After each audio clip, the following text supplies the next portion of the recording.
આપણે અહીંયા પરમાત્માની ભક્તિ વિશે સાંભળવા બેઠા છીએ કે પરમાત્માની ભક્તિ કલિયુગની અંદર કેવી રીતના કરવી, જ્યાં શ્રદ્ધા, વિશ્વાસ, પ્રેમ અને ભાવ હોય ત્યાં ભક્તિ અંતરમાં પ્રગટ થાય છે. હૃદયમાં જ્ઞાન અને ભક્તિનો રૂપો ઉગાડવા માટે શું કરવાનું એ આપણને સંતો સમજાવે છે. એટલે સંત જ્ઞાની સંત શિરોમણી તુલસીદાસજી કહે છે, ચતુર શિરોમણી તે જગમાં જે મુનિ લાગીસો જતન કરાય, ભાવ સહિત ખોજઈ જે પ્રાણી, પાવ ભગતિ માણી સબ સુખ ખાણી.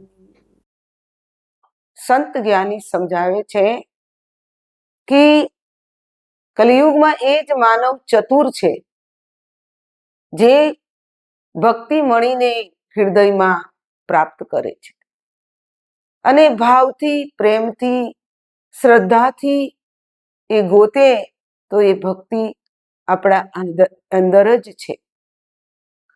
મને એક વાત યાદ આવી કે એકવાર વેદ વ્યાસજી સૂર્ય ઉદયનો સમય થયો અને સરસ્વતી નદીમાં સ્નાન કરીને એ ધ્યાનની અંદર બેઠા. પણ ધ્યાનમાં બેઠા પછી એના મનની અંદર વિચાર આવ્યો કે મેં ઘણા શાસ્ત્રોની રચના કરી, મહાભારતની રચના કરી, મહાભારત લખાયું, પણ કળિયુગના અંદર માનવ પોતાના મનને ક્યાં રાખશે? માનવ દુઃખી થઈ જશે, અસહાય બની જશે, એને એક સહારો જોઈશે. કેમ કે કલિયુગનો પ્રભાવ એવો પડ્યો છે. એટલે વેદવ્યાસજીની અંદર વિચાર આવ્યો કે મારે એવું એક ગ્રંથ લખવું જોઈએ કે જેની અંદર કલિયુગના વ્યક્તિ ભક્તિ કરી શકે, એની અંદર ભાવ ઉત્પન્ન થાય. કેમ કે કલિયુગનો માનવ જે છે એનું મન ખૂબ ઉચાટ હશે, એનું મન કામી, ક્રોધી, લાલચી બની જશે અને કે છે કે મનને રોકવાનું સાધન ભક્તિ હશે તો એમાં મનને લગાવી શકશે. વેદવ્યાસજીના મનની અંદર એ ઉથલ પુથલ થતું હતું, વિચારો આવતા હતા અને એ સમયમાં કે છે કે વેદવ્યાસજી એ ધ્યાનમાં વિચારી રહ્યા હતા એટલામાં નારદજી આવ્યા.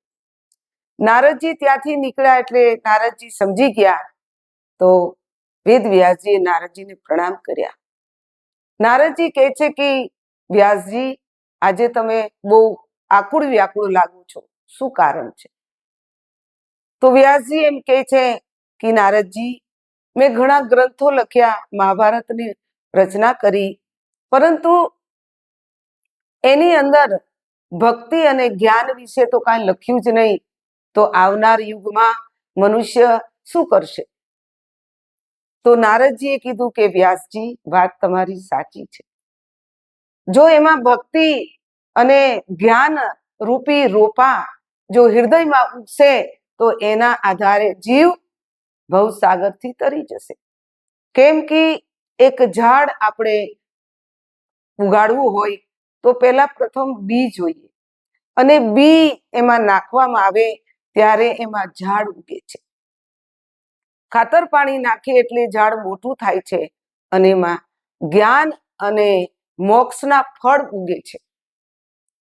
નારદ મુનિ આ સાંભળ્યું એટલે વેદ વ્યાસજીને કીધું કે વ્યાસજી, તમે હવે કે છે ભાગવત કથાનું કે છે ભાગવત કથા જે છે એની રચના કરો અને એની અંદર એ જ્ઞાન ભક્તિનો સમાવેશ કરો, જેનાથી આવનાર યુગ, આવનાર મનુષ્ય એ ભક્તિ અને જ્ઞાનથી મોક્ષને પ્રાપ્ત કરશે.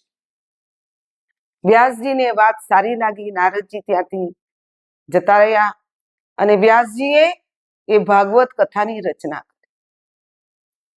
અને રચના કરીને પછી એમના પુત્ર જે છે સુખદેવ મુનિ એમને એક કથા સંભળાવી અને એમને ભાગવત કથાનું રસપાન કરાયું.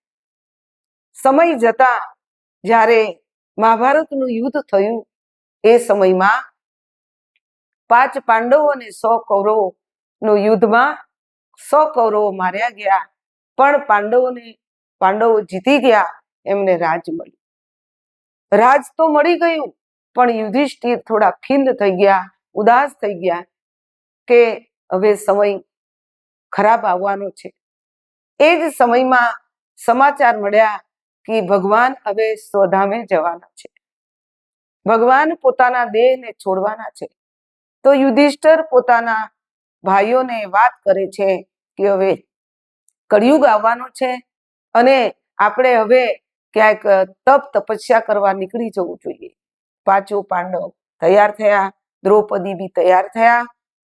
આ બાજુ કે છે કે અભિમાન્યુનો પુત્ર રાજા પરીક્ષિત છે, એમને રાજપાટ આપ્યું અને 5 પાંડવો હિમાલયમાં નીકળી ગયા. રાજા પરીક્ષિતને રાજપાટ આપ્યું, પણ રાજા પરીક્ષિત પણ બહુ ધર્માત્મા હતા. એમણે બી સુચારુ રૂપ વ્યવસ્થિત ધર્મની સ્થાપના કરી અને ધર્મ પર કે છે પોતાનું રાજ્ય ચલાવવાનું શરૂ કરી દીધું. બહુ સારી રીતે રાજપાટ ચાલતું હતું. એક સમયમાં એવું થયું કે રાજા પરીક્ષિત શિકાર કરવા ગયા. શિકાર કરવા ગયા તો બપોરનો સમય હતો, ધોમ તડકો હતો અને ખૂબ દૂર ચાલ્યા ગયા. શિકાર કરવા માટે ખૂબ દૂર ચાલ્યા ગયા અને એટલા આકુળ વ્યાકુળ થયા, ભૂખ લાગી છે, તરસ લાગી છે. ત્યાં દૂર એક ઝૂંપડી દેખાઈ એમને. એક ઝૂંપડી જોઈ એમણે તો ત્યાં નજીક ગયા તો ત્યાં એક ઋષિ સાધના કરી રહ્યા હતા, ધ્યાન કરી રહ્યા હતા, જેને આપણે સમીક ઋષિ કહીએ છીએ. એ સમીક ઋષિ ધ્યાન કરી રહ્યા હતા, સાધનામાં બેઠા હતા. રાજાને બપોરનો સમય હતો, તરસ લાગી હતી, એટલે એમણે ઋષિને કીધું કે હે ઋષિવર, મને પાણી પીવું છે, મને તરસ લાગી છે. તો ઋષિ ધ્યાનમાં હતા, એમણે કઈ સાંભળ્યું નહીં. રાજાને ક્રોધ આવ્યો કે આ ધ્યાન કરવાના ઢોંગ કરે છે. એમ કરીને રાજાને ક્રોધ આવ્યો અને રાજાએ એક મરેલો સાપ હતો એ ઋષિના ગળામાં નાખી દીધો અને રાજા તો ત્યાંથી નીકળી ગયા પોતાના રાજમાં, પોતાના મહેલે.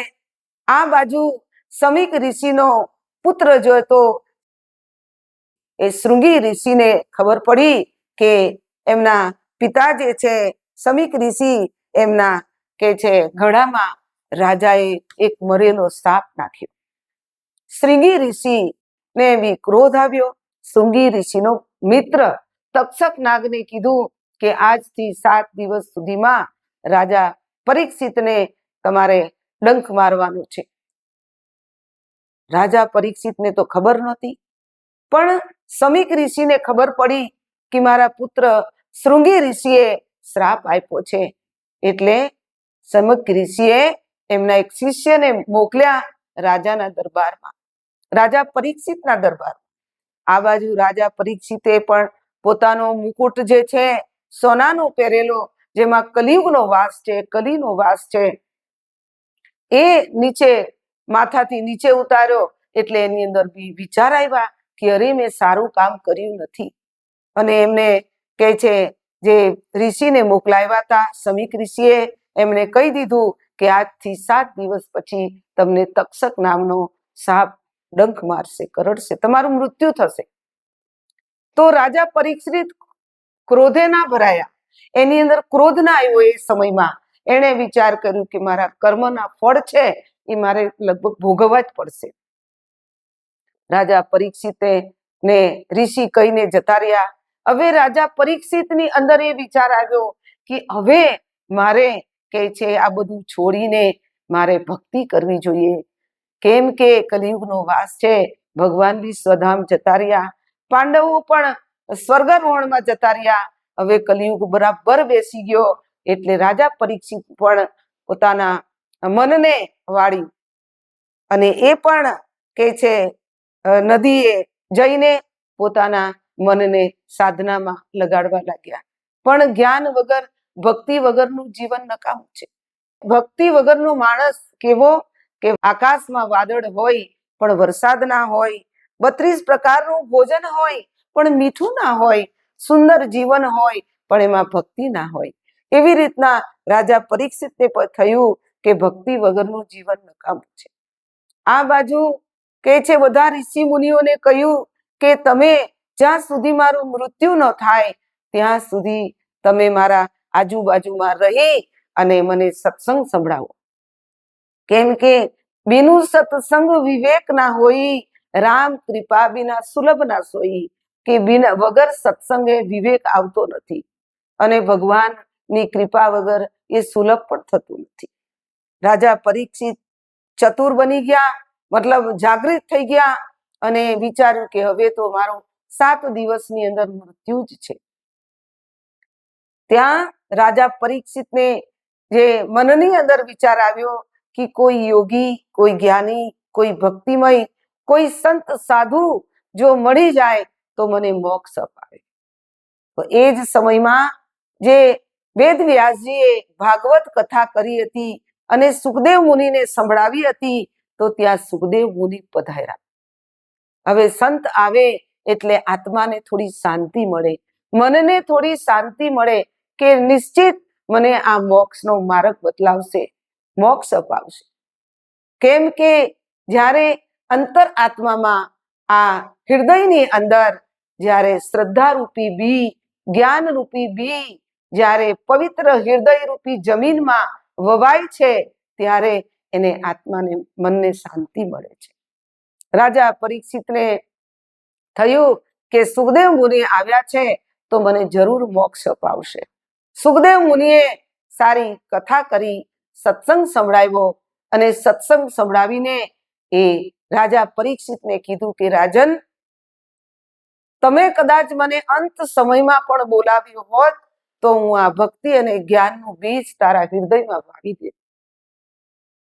એ વાત કરી રાજા પરીક્ષિતને સુખદેવ મુનિએ સત્સંગ સંભળાવ્યો અને એમને એ જ્ઞાનનો બીજ હૃદયમાં રોપણ કર્યું અને ભક્તિ એના હૃદયમાં પ્રગટ થઈ અને એમને 7 દિવસની અંદર જે તક્ષક નાગ આવ્યો એ રાજાને ડંખ મારે છે, પણ રાજાએ તો એ જ પહેલા જે સુખદેવ મુનિએ જ્ઞાન આપ્યું પોતાના શરીરને ત્યાગી દીધું અને સાપે ડંખ માર્યો પણ એના શરીરને કોઈ વેદના, કોઈ પીડા થઈ નહીં. કેમ કે એની અંદર જ્ઞાન રૂપી બી વવાઈ ગયું હતું, ભક્તિ રૂપી બી વવાઈ ગયું હતું. એટલે જ્ઞાની સંતો સમજાવે છે કે ભક્તિ વગરનો મનુષ્ય કે છે કે મીઠા વગરના ભોજનની સમાન છે અને જ્ઞાન અને ભક્તિ વગરનું માનવ શૂન્ય છે અને એના જીવનમાં નિરસતા છે. એની અંદર ખૂબ કે છે મન ચારો તરફ ભટકતું રહે છે. એટલે સંતો જ્ઞાનીઓ એ જ સમજાવે છે કે નેમ ધર્મ આચાર તપ યોગ યજ્ઞ જપ દાન ભેષજ પુની કોટીની રોગ જાય હરિજાન. આપણે કેટલા નેમ ધર્મ ઉપવાસ બધું કરીએ છીએ પણ જે જન્મ મરણનો રોગ કેવી રીતના મટે તો એ ભક્તિ અને જ્ઞાન દ્વારા જ મટી શકે છે. જન્મ મરણનો રોગને મટાડવા માટે સમયના તત્વદર્શી મહાન પુરુષની જરૂર પડે છે. તો હર યુગની અંદર મહાન પુરુષ જ્ઞાની સંતો આવ્યા છે અને હર યુગની અંદર માનવને એ આત્માનું બોધ કરાવીને, આત્માનું જ્ઞાન કરાવીને એના હૃદયની અંદર ભક્તિ રૂપી, જ્ઞાન રૂપી રોપો વાવે છે અને એને સત્સંગ દ્વારા એને મજબૂત બનાવે છે. તો ભાઈઓ, બહેનો, માતાઓ, આપણા જીવનની અંદર જો સાચી ભક્તિને કરવું છે, એ ઈશ્વરી જ્ઞાનને હૃદયમાં ધારણ કરવું છે તો આવો એવા સમયના જ્ઞાની સંતોની પાસે, એવા સમયના મહાન પુરુષ પાસે જે આપણા હૃદયમાં ભક્તિનું બીજ વાવી દે અને આપણા જીવનને ઉજ્જવલ બનાવે. તો આવા સમયમાં પણ જો આપણને સંત મળી જાય તો રાજા પરીક્ષિતની જેમ આપણને બી એ મોક્ષ અપાવે અને આપણા જીવનને ધન્ય બનાવે. તો આપણે પણ આપણા જીવનમાં સત્યને, જ્ઞાનને, ભક્તિને જાણી જીવનને ધન્ય બનાવશું. બોલીએ સદગુરુદેવ મહારાજ કી જય.